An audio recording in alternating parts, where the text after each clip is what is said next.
Buenas noches para todos.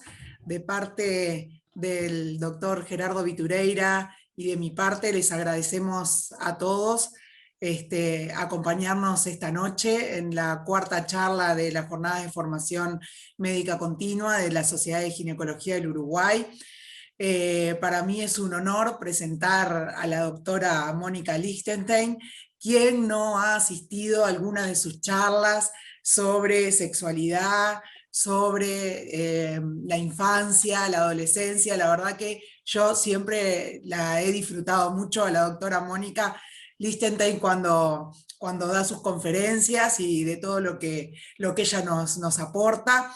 Y les quiero decir que la doctora es médica ginecóloga, diplomada en medicina sexual y es la actual presidenta de la Sociedad Uruguaya de Ginecología de la Infancia y la Adolescencia, y también es profesora titular de sexología en la Universidad Nacional de Entre Ríos, Argentina.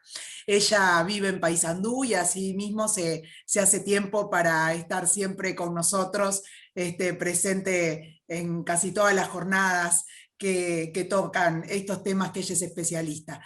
Muy bienvenida Mónica, muy bienvenida Soledad y Débora. Las dejo con la presidenta de la mesa que va a dirigir estas jornadas. Muy buenas noches.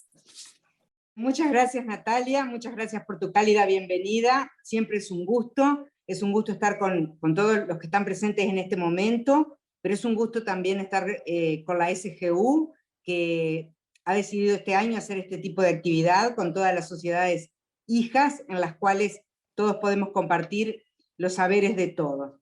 Y bueno, y el tema que nos toca hoy es anticoncepción en la adolescencia. ¿Qué hay de nuevo? Y como ustedes van a ver, no vamos a hablar solo de lo nuevo, sino también vamos a hablar un poco, van a hablar mis compañeras también, de lo nuevo y de lo viejo que no hacemos habitualmente o que no nos acordamos que tenemos que hacer. Entonces, es importante refrescar los conocimientos porque la anticoncepción en la adolescencia no es exactamente igual que la anticoncepción en adultos. Voy a presentar a mis compañeras que van a tener la misión de exponer estos temas y que son dos grandísimas colaboradoras nuestras y dos figuras muy importantes en nuestra Sociedad de Ginecología de la Infancia y la Adolescencia. Las dos han sido presidentas, de hecho. La doctora Soledad Estefan, que es ginecóloga, que es fellow de la IFEPAC, que es past president de su GIA y actualmente integrante del comité científico, y que está en el comité directivo de ALOGIA, la Sociedad Latinoamericana de Ginecología de la Infancia y del Adolescente. Y además es docente en la Universidad del CLAE, en Maldonado. Y la doctora Débora Laufer, que es ginecotocóloga, que es fellow IFEPAG, que es especialista en endocrinología ginecológica, que también es past president y actual integrante del comité científico de su GIA, nuestra sociedad, y que es integrante del board de FIGI. O sea, las dos ponentes de hoy son nuestras representantes internacionales en los organismos de dirección de la ginecología de la infancia y de la adolescencia. Los voy a dejar con ellas y va a ser un gusto escucharlas como siempre. Y lo que quiero recordarles a todos ustedes es que si tienen alguna pregunta para hacer para alguna de nuestras expositoras, la hagan no por el chat, sino por el botón que dice QIA, preguntas y respuestas. ¿Tá? Es por ahí que canalizamos. Las del otro lado no las vamos a ver. Vamos a ver las que vienen por QIA. Bueno, los dejo con ellas. Adelante, Sole, y que disfruten la charla. Hola, buenas noches para todos. Es un placer para mí estar aquí hoy compartiendo este lunes con ustedes. Quiero agradecer a la Sociedad de Ginecología del Uruguay por la invitación, en especial al doctor Vitureira y a la doctora Natalia Pérez. Y también quiero agradecerle a la doctora Lichtenstein confiar en nosotros para este desafío. El título, como bien lo dijo Mónica, es Anticoncepción en adolescentes, ¿qué hay de nuevo? Y en realidad es un desafío hablar para colegas ginecólogos, que todos sabemos que estamos capacitados para hablar de anticoncepción y para asesorar en anticoncepción. Quizás gran parte de la consulta de todos nosotros, aunque no nos guste, es la anticoncepción. Y en realidad el que hay de nuevo quizás se lo deje un poco para Débora, y yo me voy a enfocar en qué hay de diferente. Declaro que no tengo conflictos de interés. ¿Qué hay de diferente? La adolescencia en general siempre está vinculada a una etapa problemática de la vida, ¿no? Al amor por el riesgo, el mal control de los impulsos, la irresponsabilidad, el desafío. Y en realidad cada vez que estudiamos y que estamos más en contacto con adolescentes, sabemos que esta no es una etapa tan problemática, sino que es una etapa funcional e incluso adaptativa. Quizás voy a dar algunos conceptos que todos saben, pero es bueno recordarlos, para así nos ponemos en contexto de qué estamos hablando. La adolescencia transcurre entre los 10 y 19 años, aunque desde ya les digo que se está tratando de extender hasta los 24 años por distintas razones que no vienen al caso hoy. Es una etapa, como dijimos, de grandes cambios físicos y psicosociales. Los adolescentes están en esa etapa que son vulnerables por un lado, y por el otro lado son esos que te dicen yo ya me la sé toda, no necesito ayuda, tienen dificultad para asumir responsabilidades, les cuesta ordenar su cuarto. Supongo que muchos de los que están escuchando tienen adolescentes alrededor y saben de lo que hablo. Intentan resolver sus conflictos mediante la acción, tienen reacciones impulsivas, les cuesta controlar los impulsos y muchas veces todo esto está mediado por un pensamiento mágico. Piden límites a los padres y muchas veces los rechazan. Y entonces nos preguntamos, ¿qué hay dentro de ese cerebro adolescente? ¿Cuál es el gran secreto? Y en realidad es verdad que tiene mucho que ver este comportamiento con el neurodesarrollo. El desarrollo del cerebro adolescente está en construcción. La corteza prefrontal, que es el operador ejecutivo del cerebro, es el que se encarga de la memoria del trabajo, de la atención, del razonamiento, de la planificación, del control de impulso, del pensamiento abstracto.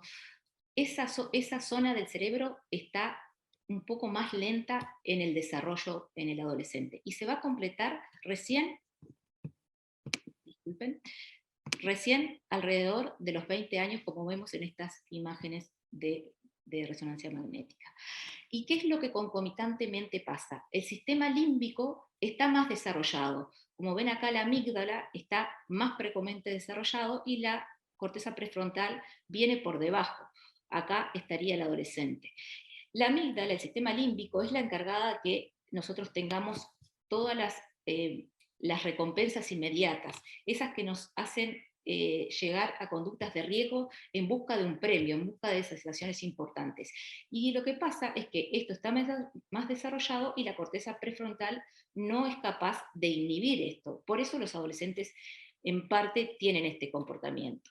Entonces tenemos un sistema límbico, que es el de las gratificaciones, que como vimos, que es hiperreactivo, que induce a todas estas conductas de riesgo, una corteza prefrontal que está inmadura y que no es capaz de inhibir todo esto, y a todo esto se le suma el gran empuje puberal de todas las hormonas sexuales.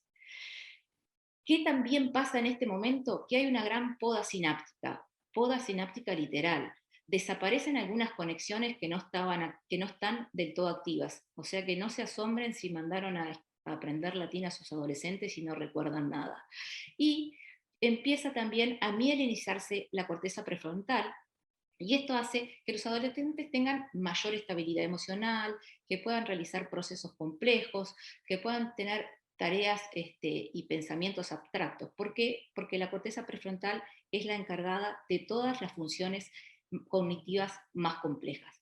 Todo esto pasa, pero además por parte del cerebro, pero además ese adolescente se desarrolla en una familia, en una sociedad, con sus pares que también influyen en toda su manera de vivir la vida.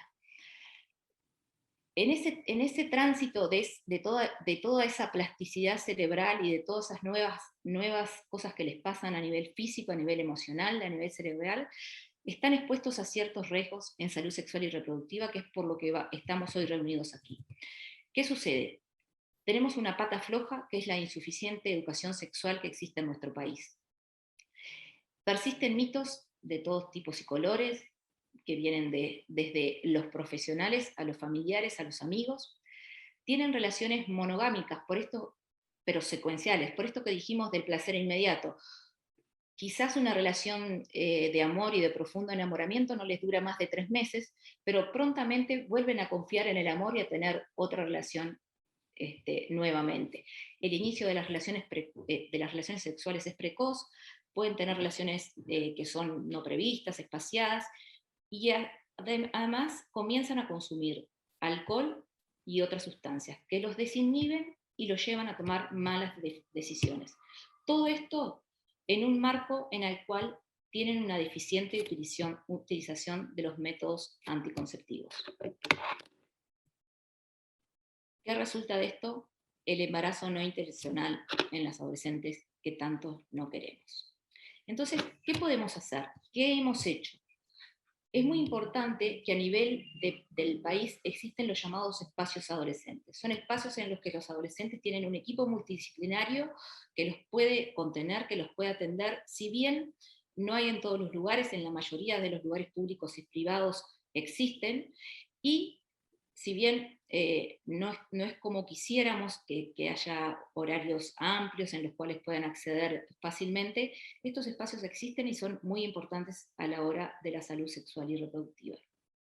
Lo otro, capacitarnos como profesionales. Si vamos a atender a adolescentes, tenemos que capacitarnos y actualizarnos permanentemente. ¿Y cuál es la herramienta más acertada y mejor que tenemos? Es la consejería. En realidad consejería no me gusta mucho decir porque nosotros no damos consejos, me gusta más asesoría. Y lo principal que tenemos que saber a nivel de una consulta por anticoncepción en los adolescentes es una consulta de urgencia. No nos podemos permitir que un adolescente salga de esa consulta sin un método anticonceptivo con el cual pueda cumplir. Esta puede ser la única oportunidad que tengamos de prevenir un embarazo adolescente o una enfermedad de transmisión sexual. ¿Qué tiene que tener esa consejería? Tiene que ser integral, tiene que abarcar la sexualidad. Tenemos que tener en cuenta que ese adolescente puede haber distintos escenarios. Puede ser un adolescente que ya mantiene relaciones sexuales, puede ser un adolescente que va a iniciar sus relaciones sexuales, o puede ser que tengas una mamá acá que te diga, tiene 14 años, tiene un noviecito, necesito que le des anticonceptivos. Entonces, este ver del profesional, integrar la sexualidad. Seguramente esos adolescentes tengan las primeras prácticas sexuales activas y debemos darles un ámbito para poder expresarse con respecto a lo que quieren. No olvidar nunca que el adolescente es un sujeto de derecho y siempre tener una apertura y una visión de género en la atención del adolescente. Recordar la autonomía progresiva. Es importante saber qué es la autonomía progresiva, que el adolescente tiene capacidad para elegir y que esta consejería tiene que ser informada, pero que puede ser libre de elección.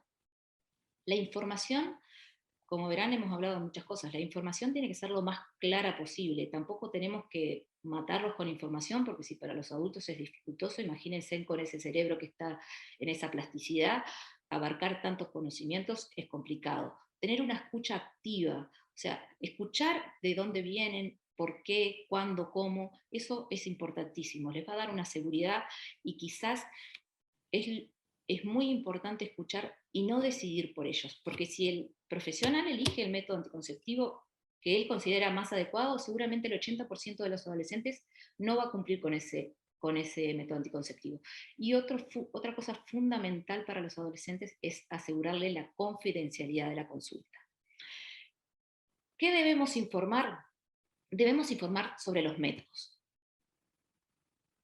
Acá hay varias cosas que debemos saber. Debemos saber de informarles qué métodos tiene a su alcance en el prestador de salud que está, pero también hay que informarle el resto de los métodos anticonceptivos que existen. Informar cuál es el método, cuál es el mecanismo de acción, cuáles son los riesgos, cuáles son los beneficios de ese método. Siempre es de buena práctica para el profesional tener los criterios de la OMS de elegibilidad por ahí para poder chequearlos, porque hay adolescentes que tienen patologías. Tenemos que informar sobre la importancia de las enfermedades de transmisión sexual y siempre la anticoncepción en el adolescente es el doble método, siempre tenemos que hablar del condón y empoderar a esas chicas de que puedan exigir el uso de condón a su compañero y también deberíamos hablarles de la anticoncepción de emergencia, de que si alguno de los métodos que elige falla, tenga un plan B con la anticoncepción de emergencia. También es buena cosa para los adolescentes tener esta lámina, que más o menos les explica cómo son los métodos, qué efectividad tienen. A veces, si no la tenemos, es bueno también hacerles esquemas, porque la memoria visual es muy importante para ellos. Acá les traje dos trabajos que seguramente los conocen. Uno es el estudio Tanco, que lo más importante que quería destacarles de esto es lo importante que es la consejería. El 60% de estas pacientes que integraron este estudio manifestó que desearía tener más consejería sobre anticoncepción, y los profesionales que atendieron, solo un 46% percibió que las pacientes necesitaban esta consejería. Este estudio es nuevito, se llama COCO, es de Bitzer, es del 2021, y también habla de la consejería, o sea, que todavía estamos preocupados por saber y por capacitarnos en consejería. Acá Bitzer dice que lo importante que es para que la paciente continúe con el método y decida el método que le conviene según la consejería. Y acá, para decirles algo, la educación es la vacuna contra la violencia y la ignorancia, dice Mafalda, y esto es importante a la hora de hablar de sexualidad, de métodos anticonceptivos, tener en cuenta prevenir el abuso sexual o tratar de indagar, y si lo sospechamos, indagar y derivar, que es muy importante. Estamos en plena agenda de los Objetivos del Desarrollo Sostenible del 2030. Esta agenda la tenemos para el 2030. Y como ven acá, el primer objetivo es el fin de la pobreza, el segundo, hambre cero, el tercero es salud y bienestar, y acá está contemplada la salud sexual y reproductiva de niñas y adolescentes. ¿Y qué pasó? Apareció el COVID.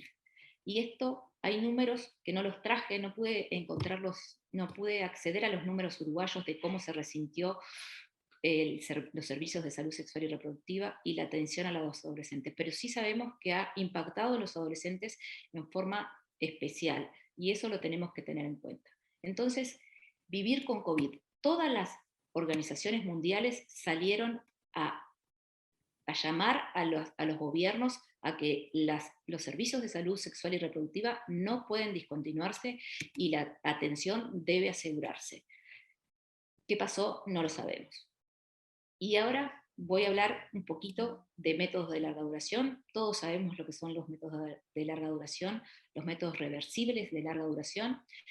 Y siempre nos preguntamos, ¿existe un anticonceptivo ideal? Y la verdad es que no lo existe, si no, no estaríamos aquí. ¿Qué buscamos en un anticonceptivo? Que sea altamente eficaz, que sea accesible, que el uso sea fácil, que los costos no sean excesivos, evitar los efectos adversos y que esa paciente pueda cumplir con el método, lo pueda sostener. Entonces, los LARC se definen ¿por qué? Por la duración, porque duran más de 3 años y hasta 10 años, y que tienen la facilidad de tener un rápido retorno a la fertilidad. Tenemos el dispositivo intrauterino de cobre, los dispositivos con levonorgestrel y los implantes. El dispositivo intrauterino de cobre es, creo que, el más subutilizado de los métodos de larga duración reversibles en adolescentes. Dura 10 años y actualmente la OMS autorizó a que dure 12 años en pandemia. Acá tenemos los dos dispositivos que todos conocemos y que están en plaza. Uno es más pequeño que el otro y está como más indicado para adolescentes. Quizás como les permite menstruar, a veces culturalmente es bueno para algunos adolescentes y para otros no. Ninguno de los dos está contraindicado para adolescentes, ni para nulíparas. Y acá tenemos los implantes, que tenemos de 2 varillas, de una varilla, uno dura 5 años, el otro 3 años. El de 3 años tiene etonorgestrel, 68 miligramos, y el de 5 años, levonorgestrel, 75 miligramos. ¿Qué nos ofrecen los LARCs? Alta seguridad anticonceptiva. ¿Por qué? Porque el uso típico y el uso perfecto es igual. Como ven acá en esta gráfica, el uso perfecto y el uso típico es igual en los implantes, en los dispositivos con levonorgestrel y en la T de cobre. Y esto es lo que jamás que pocas veces miramos y que es súper importante, que es la continuidad del método al año. Y todos los LARC tienen más de 78, 80, 84% de continuidad del método, que es lo imprescindible en nuestra paciente. Y la verdad que para los adolescentes es muy importante porque no dependen de ellos y en realidad depende del profesional que los coloca y que los extrae. Entonces, si viene un adolescente que tiene la inquietud de que no quiere seguir más con ese método anticonceptivo porque se peleó con el novio y no sé, eh, cualquier eventualidad que manifieste, tenemos la oportunidad de hacer una segunda asesoría y evitar que a la semana se encuentre nuevamente con el novio y suceda lo que tanto tememos. Acá les traje este estudio que es del 2020, que habla del impacto que tiene en adolescentes el uso de los métodos de larga duración reversibles. Y eso hace que la CDC diga que es la herramienta para disminuir el embarazo no intencional en el adolescente. Esta sería la llave que estaríamos esperando para disminuir el embarazo en adolescentes. También les traje este estudio que después, si quieren, se los podemos facilitar, que es una reunión de expertos que se realizó en el 2018. De acá conocemos a varios autores, a Bamondes, a Guzmán, a la doctora Viserovich, y en este encuentro ellos llegaron a la conclusión que se debería reforzar el uso de los LARCs en Latinoamérica. Y además dicen que deberíamos realizar fuertes campañas para mejorar y para recomendar el uso y para capacitar a los profesionales en el uso de los métodos de larga duración en adolescentes. Este estudio sí que es nuevo, es de la doctora Valeria Bamondes, y este es un estudio sobre el uso de la T de cobre en nulíparas y adolescentes. Y la conclusión es que el uso de anticoncepción antiuterina es una gran estrategia para disminuir los embarazos no deseados en adolescentes. Otra cosa que les quería contar es el proyecto Choice. Casi generalmente todos lo conocen, es un proyecto que se hizo en Saint Louis, con más de 9.000 pacientes y 600 especialistas, en los cuales se realizó consejería y se les facilitó gratuitamente el método anticonceptivo. Como ven acá, el 75% de los pacientes eligieron los métodos de larga duración. Y lo llamativo es que las adolescentes entre 14 y 17 años, el 40%, un 65% eligió un método de larga duración. El 40% fueron los implantes y el 25% el dispositivo intrauterino. Y las adolescentes entre 18 y 20 horas fue a la inversa, el 40% eligieron el DIU y un 18% los implantes. Y entonces, ¿por qué tenemos tan poco uso de los métodos de larga duración? Porque existen barreras para el uso de los LARC, de los que ya hablamos, y que son falsas verdades en realidad. Uno es que son costosos. En realidad, acá el DIU es el método más barato que existe. Si los dispositivos con levonorgestrel se sabe que son más costosos el primer año, el segundo año se iguala el costo y el tercer año disminuye. En cuanto a que la nulliparidad es un obstáculo para colocar un DIU, también existen estudios que no es más dificultoso, no hay más eventos adversos como la perforación, no hay más infección y no hay más riesgo de embarazo, no hay más dificultad para control. Y no están contraindicados en adolescentes de ninguna edad, ni que sean nulíparas. Se pueden colocar en adolescentes los dispositivos intrauterinos y eso hay que erradicarlo de la conducta de los profesionales. El dispositivo intrauterino es de primera línea para adolescentes, recomendado por todas las sociedades internacionales. Y también es recomendado como anticonceptivo de emergencia. Para terminar, que creo que ya me pasé un poquito, las conclusiones a sacar son que los métodos anticonceptivos reversibles de larga duración son de elección y primera línea en adolescentes, que la anticoncepción a largo plazo disminuye el embarazo adolescente porque es un método que pueden tener una continuidad y que logran sostener, que no tiene contraindicaciones, que los efectos secundarios son escasos y que deberíamos capacitarnos todos para disminuir estas trabas que hacen que no indiquemos este método. Y por último, todos conocemos esta lámina de Maitena que dice que todos tenemos derecho a recibir atención y cuidados sin discriminación de ningún tipo, edad, estado civil, nacionalidad, origen, orientación sexual o género. Muchas gracias por su atención. Buenas noches a todos. Antes que nada, un cálido agradecimiento a la Sociedad de Ginecología por la invitación que le hicieron a nuestra sociedad a participar, y simplemente voy a continuar con lo que venía hablando la doctora Estefan, ahora con anticoncepción de corta duración en la adolescencia. Ella se refirió a la anticoncepción de larga duración, ahora vamos a hablar de la de corta duración. ¿Qué hay de nuevo? Y yo también me atreví a poner, o no tan nuevo, pero que tenemos que recordar. No tengo ningún conflicto de interés, y vamos a analizar dentro de la anticoncepción de corta duración lo que es la anticoncepción hormonal de corta duración. Vamos a ver por qué y cuándo se usan en adolescentes y algunas estrategias en esta etapa de la vida. Haremos algunas consideraciones sobre anticoncepción de emergencia y anticoncepción libre de estrógenos, y también sobre distintos regímenes de administración. Y finalmente, me parece interesante analizar en la anticoncepción de adolescentes el riesgo de tromboembolismo venoso y qué impacto tiene sobre la salud ósea. Acá simplemente puse que la Academia Americana de Pediatría y el Colegio Americano de Ginecología y Obstetricia, pero ya vieron que recién Soledad comentó que muchas otras sociedades internacionales recomiendan los LARCs como los anticonceptivos de primera elección en los adolescentes, y nosotros estamos convencidos de ellos, pero cada adolescente, como dijo, es un sujeto de derecho, y no todas las adolescentes eligen los LARCs. Siendo que en realidad en Uruguay los anticonceptivos orales son los métodos más utilizados por las adolescentes, y también en la región y en el mundo. Por tanto, tenemos que estar familiarizados con ellos, y cuando hacemos asesoramiento o consejería en anticoncepción con un adolescente, también tenemos que tenerlos en cuenta, además de los LARCs.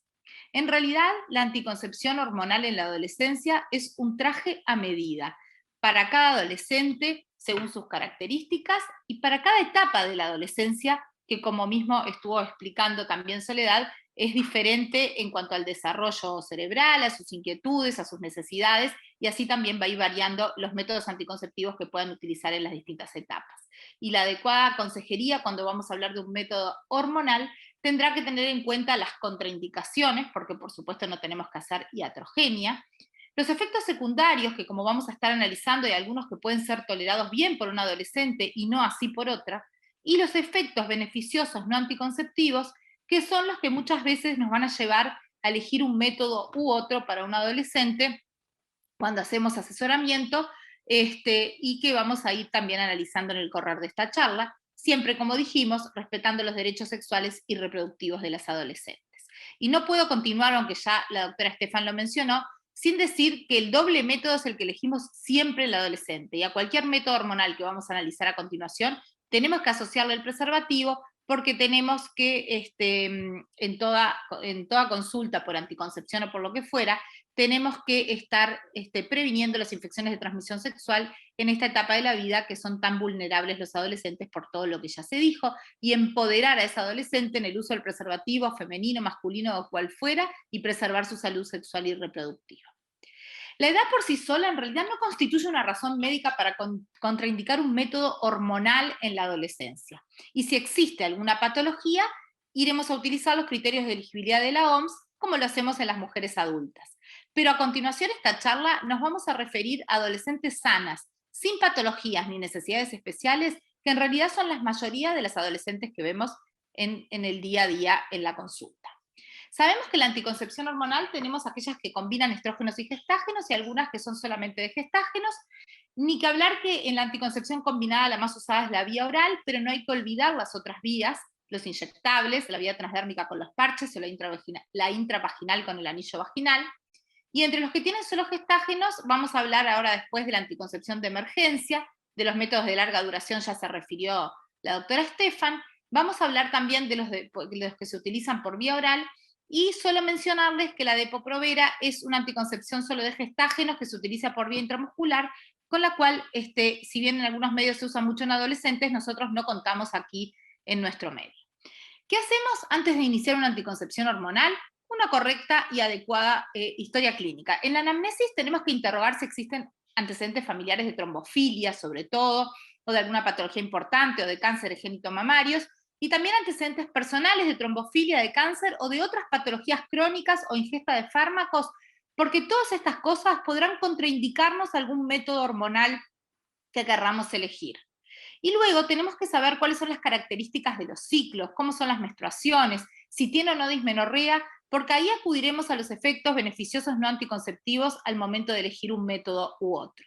Y en el examen físico siempre hay que calcular el índice de masa corporal de ese adolescente, hay que tomar la presión arterial, y quería aclarar que no es necesario en una primera consulta con ese adolescente que viene por asesoramiento anticonceptivo, realizar un examen ginecológico, ni un Papa Nicolau, ni pedirle una ecografía, que muchas veces son barreras que llevan a que las adolescentes no concurran a una consejería con un equipo médico o ginecológico por anticoncepción por miedo a que sean examinadas y todos los mitos que sabemos que hay al respecto. No digo que no sea importante el examen físico, pero oportunamente podrá ser realizado. No es necesario en un primer momento.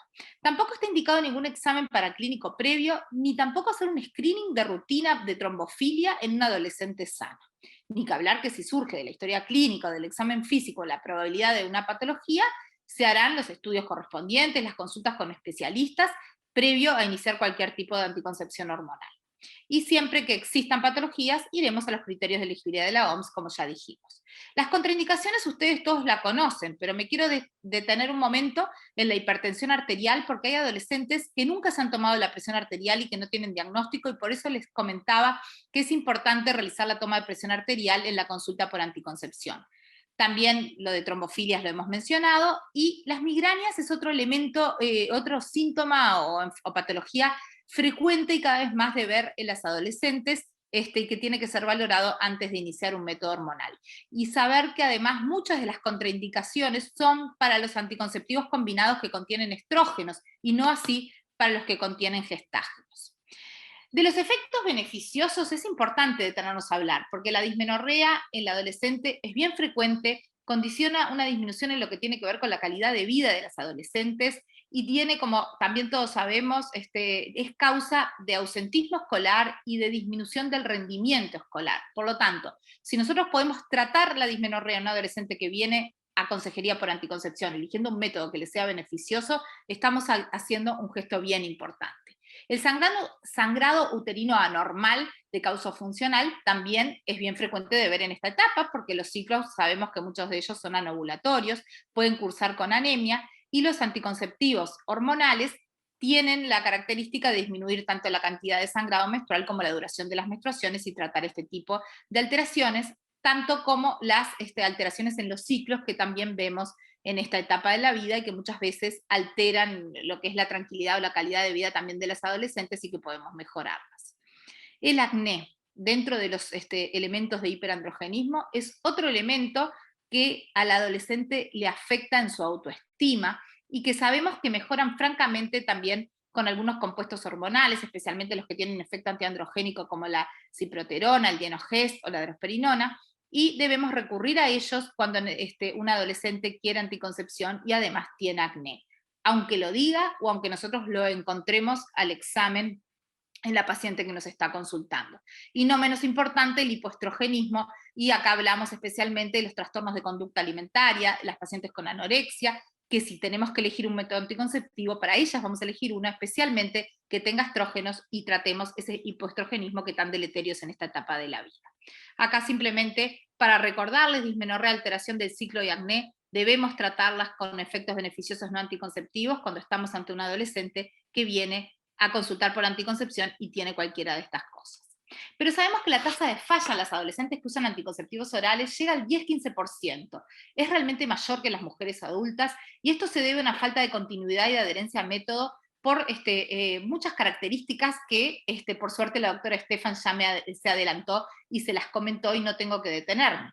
Pero falta de rutinas, piensen en vacaciones, en fines de semana, en adolescentes con padres separados, que un día duermen en una casa, otro en otro, quedan a dormir en la casa de una pareja, de un novio, de una amiga, todo esto lleva a que la continuidad y la adherencia al método no sea la ideal. Y creo yo que es importante valorar el perfil epidemiológico y los factores de riesgo que tiene un adolescente para no adherirse y continuar en un método de corta duración.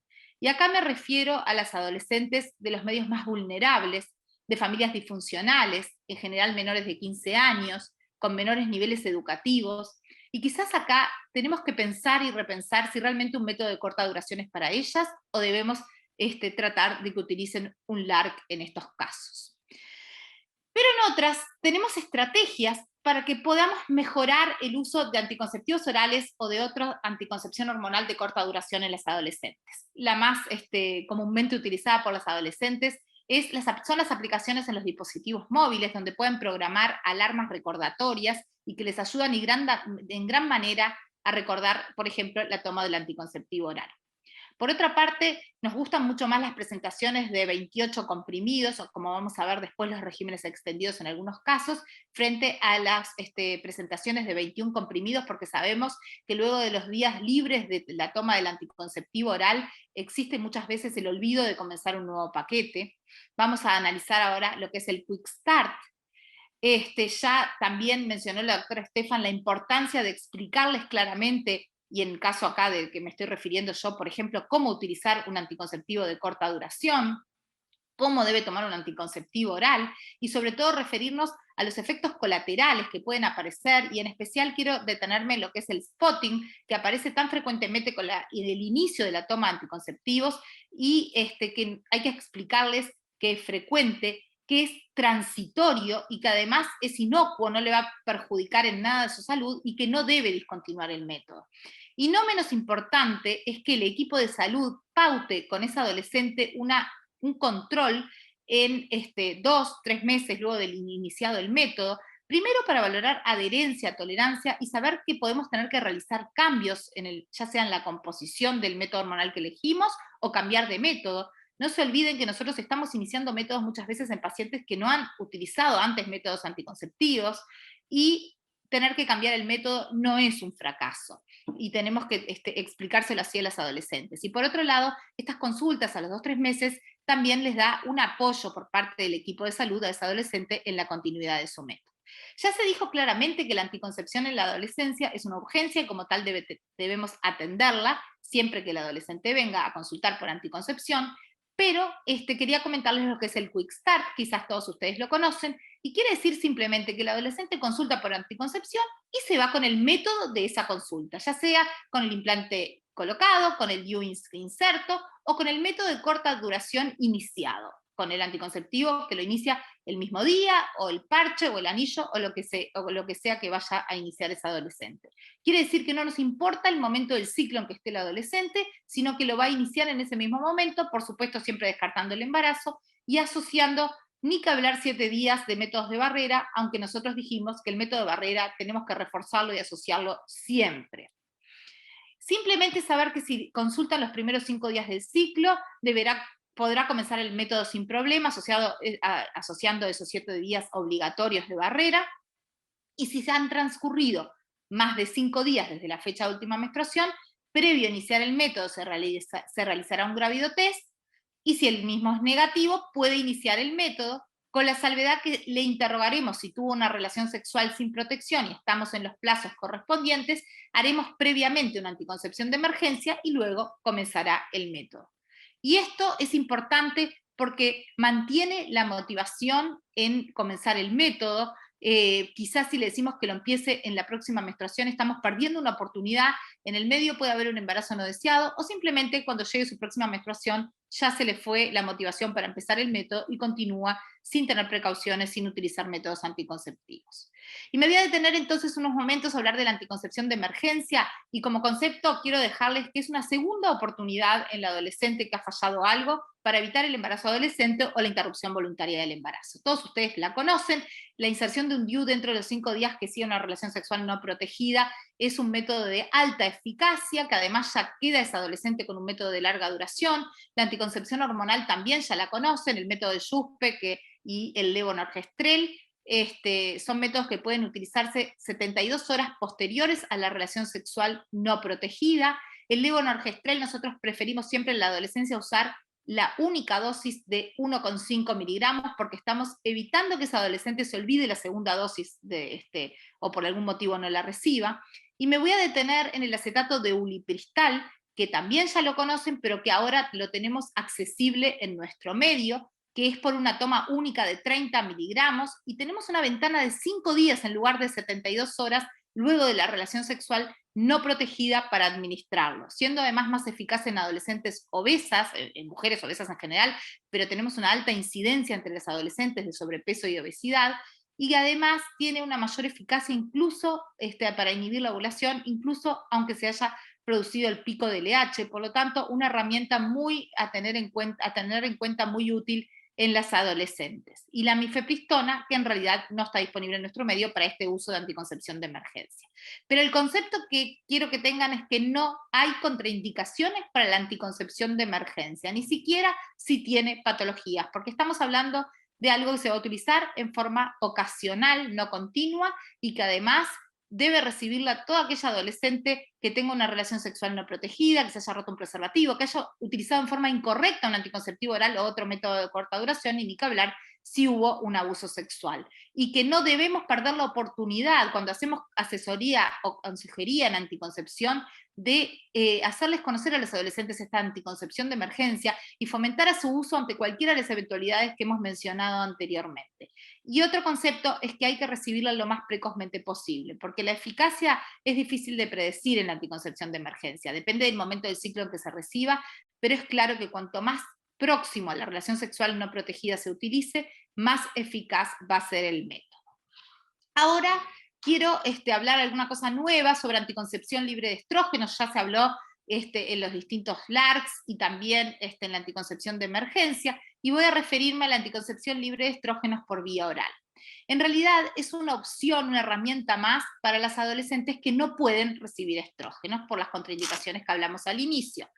Tiene un efecto beneficioso en cuanto al tratamiento de la dismenorrea como efecto no anticonceptivo, pero ¿cuál era el tema? Hasta el momento nosotros contábamos con la minipíldora, el levonorgestrel, el desogestrel, que lo usábamos habitualmente en la lactancia y que se podía también usar fuera de la lactancia.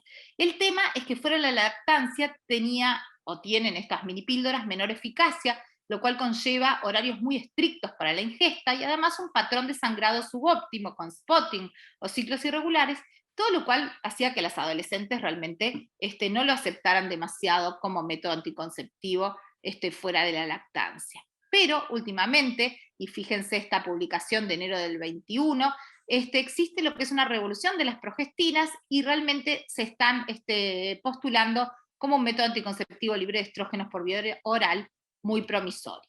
Y acá les traigo estos trabajos de Celi González y Palacios del año 2020, que proponen a la drosperinona en una dosis de 4 miligramos día en un régimen de 24 comprimidos activos y 4 placebos como una anticoncepción, como les decía, muy promisorio y muy bueno.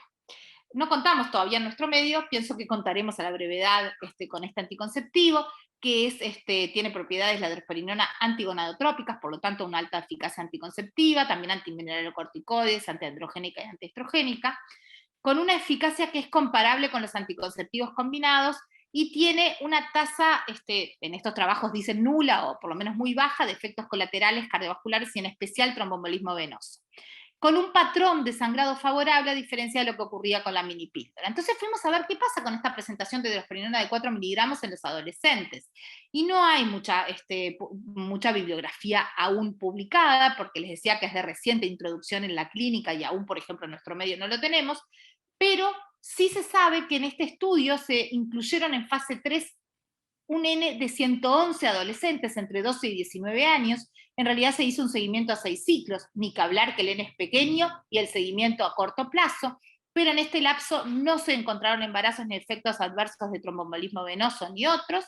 Hubo una mejoría franca en la dismenorrea, solo 4,9% de esas adolescentes abandonaron el tratamiento por sangrado irregular, y en realidad después se hizo una encuesta a esas adolescentes y el 85% de ellas refirieron satisfacción con el método. Ni que hablar que es una herramienta a tener en cuenta y a seguir investigando y estudiando para su uso en los adolescentes. Algo sobre los regímenes de administración. Sabemos que los regímenes clásicos son los regímenes cíclicos, donde ocurre todos los meses un sangrado por deprivación, pero tenemos también la posibilidad de realizar regímenes extendidos, donde puede programarse la menstruación según conveniencia a las 3, 6, 9 semanas, con unos 4 o 7 días libres.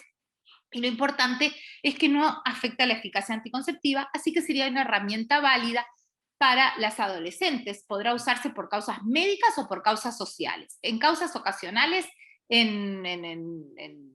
ocasionalmente lo utilizamos, por ejemplo, los adolescentes en vacaciones o en deportistas, por ejemplo, cuando tienen competiciones, pero también se puede usar en forma permanente, en algunas deportistas, por ejemplo, o en patologías como el sangrado uterino normal, la dismenorrea, con todo lo que ya hemos dicho, algunas patologías crónicas que se exacerban con la menstruación, como el asma, la epilepsia, las migrañas. También esas adolescentes se benefician del uso permanente de regímenes extendidos, que podrá hacerse tanto con anticonceptivos combinados, pero en ese caso hay que recordar siempre que tienen que ser anticonceptivos monofásicos, o podrá hacerse con el anillo vaginal o con los parches, evitando esa semana libre que dejamos entre un paquete y otro de anillo o de parches.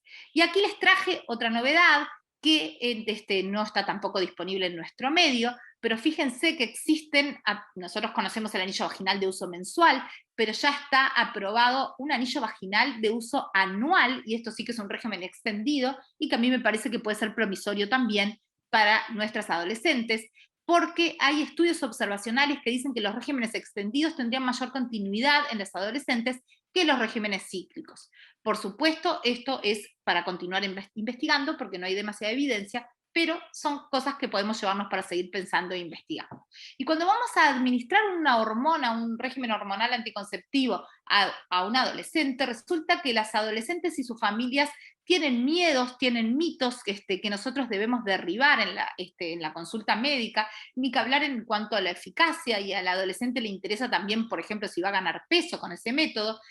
A las familiares en general, a las madres les interesa si le va a determinar un riesgo oncológico o si va a alterar su fertilidad futura.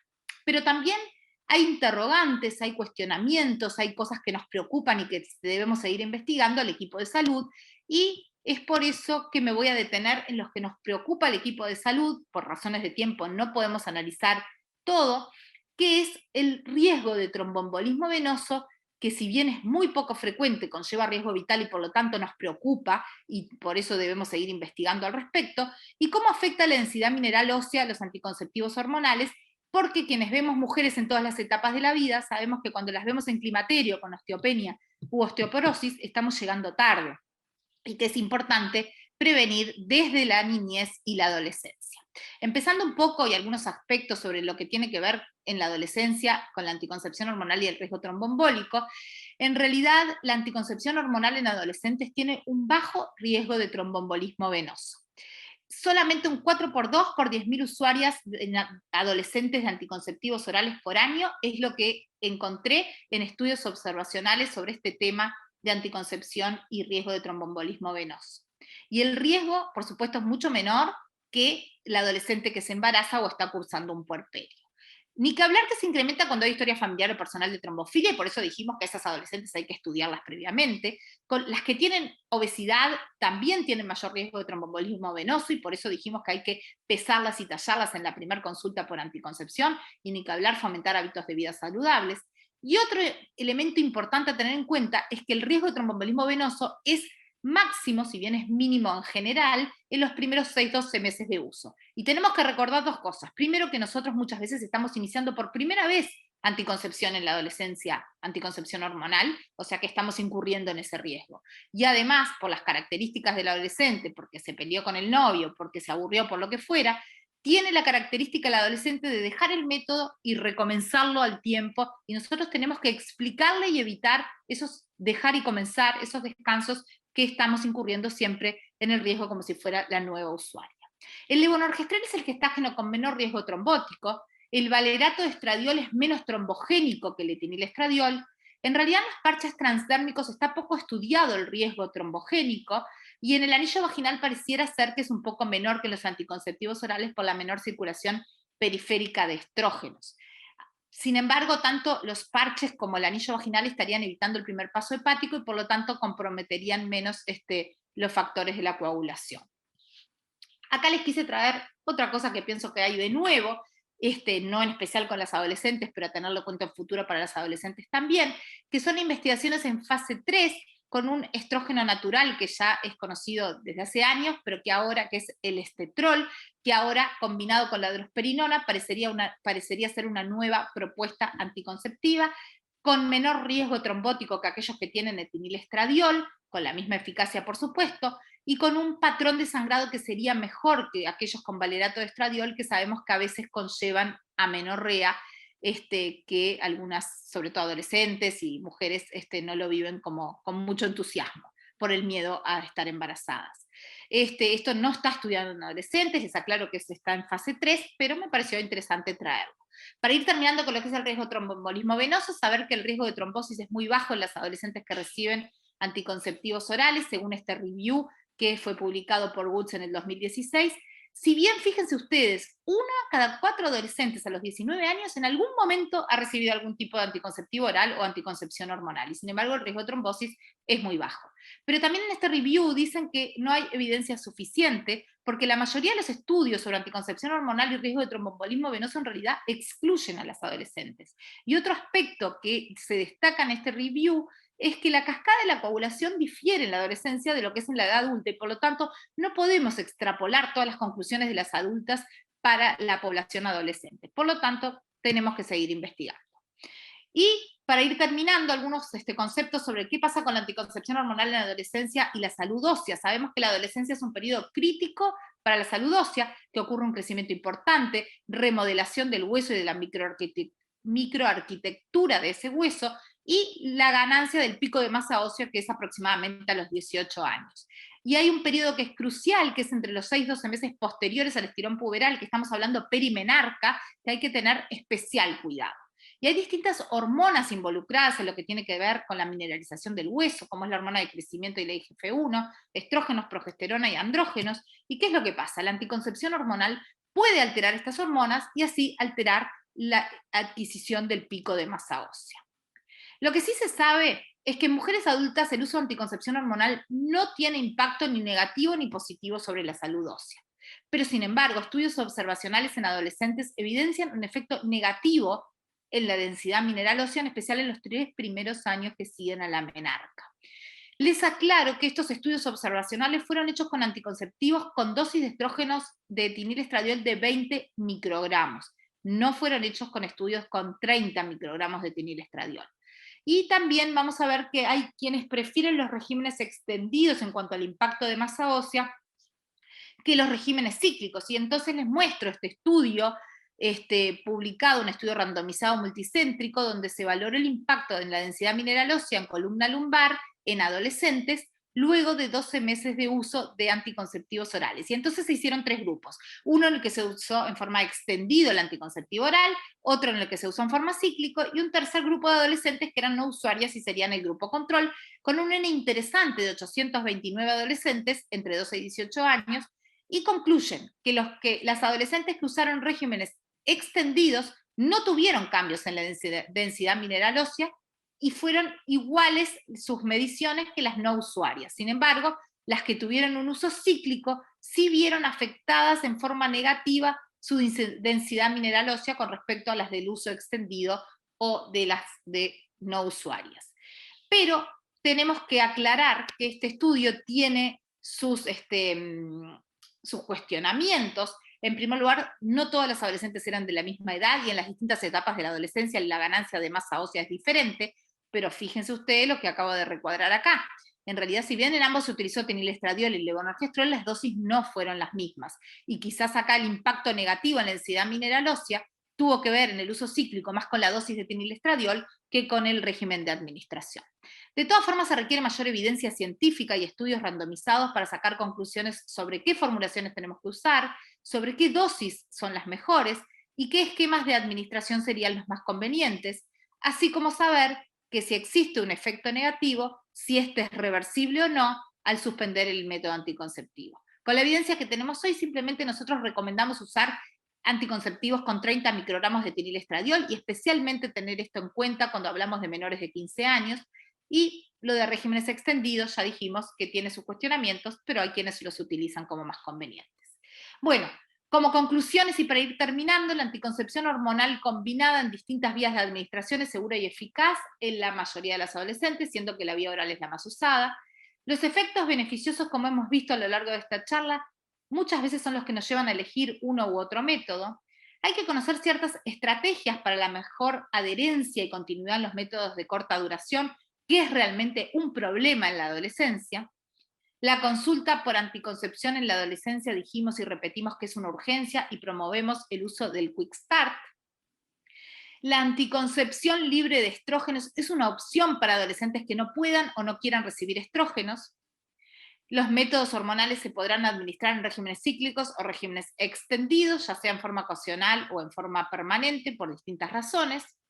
El riesgo de tromboembolismo venoso en adolescentes usuarios de anticonceptivos orales es realmente muy bajo, sabiendo que es mayor en los 12 meses primeros de uso.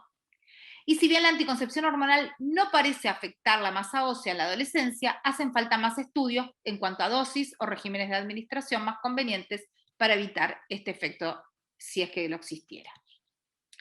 En suma, para ir terminando todo, nunca olvidar el doble método, acordarse en la anticoncepción hormonal, en especial los anticonceptivos orales, los aspectos que hemos ido analizando en esta charla, y considerar siempre los largos.